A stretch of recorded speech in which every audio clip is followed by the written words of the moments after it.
Ya. Assalamualaikum warahmatullahi wabarakatuh, Ustadz. Waalaikumsalam warahmatullahi wabarakatuh.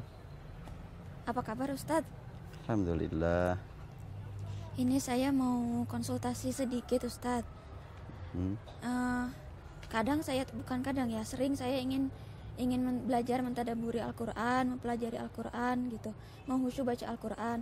Lalu saya membuka Al-Quran, tapi sudah saya baca gitu, tapi kadang saya malah bingung, justru malah cepat bosan ketika mencoba untuk menelaah maknanya. Itu kendalanya bagaimana ya Ustadz ya, dan bagaimana solusinya? Apakah hati saya yang terlalu kotor atau saya yang memang tidak sungguh-sungguh? Bagaimana agar diri kita ini selalu tersentuh dan betah gitu dalam mentadaburi Al-Quran, menghafal Al-Quran, khusyuk dengan Al-Quran, menjadi sahabat Al-Quran. Sekian Ustadz, jazakallah khair. Assalamualaikum. Waalaikumsalam warahmatullahi wabarakatuh. Ya. Al-Quran itu adalah wahyu Allah yang tentunya ketika kita mau membaca Al-Quran, yang pertama yang harus kita lakukan adalah komunikasi dengan Allah. Apabila kita melakukan perjalanan, ini saya juga sedang di kebun nih, sedang di kebun tomat apa nih, tomat kecil nih. Apabila sedang di perjalanan, kemudian kita tahu di depan ada godaan, umpamanya ada binatang atau ada anjing yang galak umpamanya, apa yang mesti kita lakukan? Apakah ngambil batu, satu anjing satu batu, atau bawa tongkat? Tentu tidak. Tapi kita panggil dulu orang yang punya anjing itu. Dekati yang punya anjing biar dia yang mengamankan.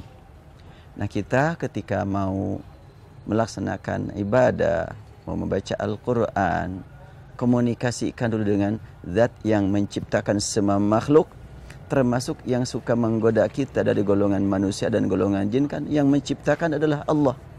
Kalau begitu kita menghadap kepada Allah, mohon perlindungan dari Allah, agar mohon perlindungan kepada Allah agar kita dijauhkan oleh Allah dari godaan-godaan tersebut.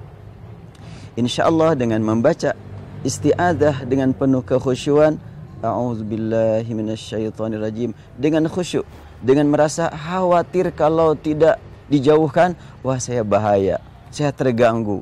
Nah, dengan menghadap kepada Allah, Allah yang akan menjauhkan kita dari godaan syaitan. Nah, kemudian kita mulai membaca Al-Quran, sudah satu halaman kok masih saja belum merasakan enak, belum merasakan nikmat, masih banyak pikiran kesana kemari, lanjutkan baca Quran. Sampai sudah 2 halaman belum juga dirasakan nikmatnya, lanjutkan lagi. Nanti mungkin halaman ketiga, halaman keempat akan dirasakan nikmatnya. Karena syaitan sudah putus asa. Lah ini mengganggu, ini gak berhasil. Udah saya mau pergi aja, mau mengganggu yang lain. Bisa begitu. Demikian pula pada saat mau mentadaburinya. Tentunya tadabbur itu kan hubungannya dengan qalbu ya. Allah berfirman, "Afala yatadabbaruna al-Qur'ana am ala qulubin aqfaluha?" Tidakkah mereka mentadaburi Al-Quran atau kalbu mereka tertutup? Berarti urusan tadabbur itu hubungan dengan Allah melalui kalbu kita. Boleh jadi akal sudah paham, sudah ngerti, tapi kalbunya tidak mendukung, nggak akan mampu lama-lama. Tapi kalau kalbunya sedang komunikasi dengan Allah, walaupun belum paham, paling tidak kita akan merasakan nikmatnya mendengar Allah berfirman kepada kita. Ngerti nggak ngerti, akan dirasakan nikmatnya suara Allah. Walaupun yang terdengar dengan telinga suara manusia, tapi yang terdengar dengan pendengaran kalbu adalah suara Allah. Karena kalbu kita milik Allah, telinga kita milik Allah. Kalau Allah mengambil, sekarang kita juga tidak mampu berbuat apa-apa. Jadi caranya untuk supaya kita terus-menerus bisa menikmati membaca Al-Quran, lanjutkan saja, lanjutkan lagi, lama-kelamaan Allah lah yang akan menanamkan ke dalam kalbu kita nikmat membaca, nikmat mendengar Al-Quran. Ingat firman Allah Subhanahu wa taala, "Idza tuliyat alaihim ayatuh zadatuhum imana." Apabila telah dibacakan ayat-ayat Allah kepada kaum mukminin, maka ayat itu akan memberikan tambahan iman kepada kaum mukminin. Ayat yang memberikan tambahan iman. Bukan bertambahlah, bukan, tapi ayat memberi tambahan. Semakin banyak kita dengar ayat, semakin banyak kita terima tambahan iman dari ayat itu sendiri. Itu baru mendengar ya. Bagaimana? Kan kalau mendengar itu cuma menggunakan telinga dan mungkin menggunakan perasaan. bisa ditambah dengan pemikiran.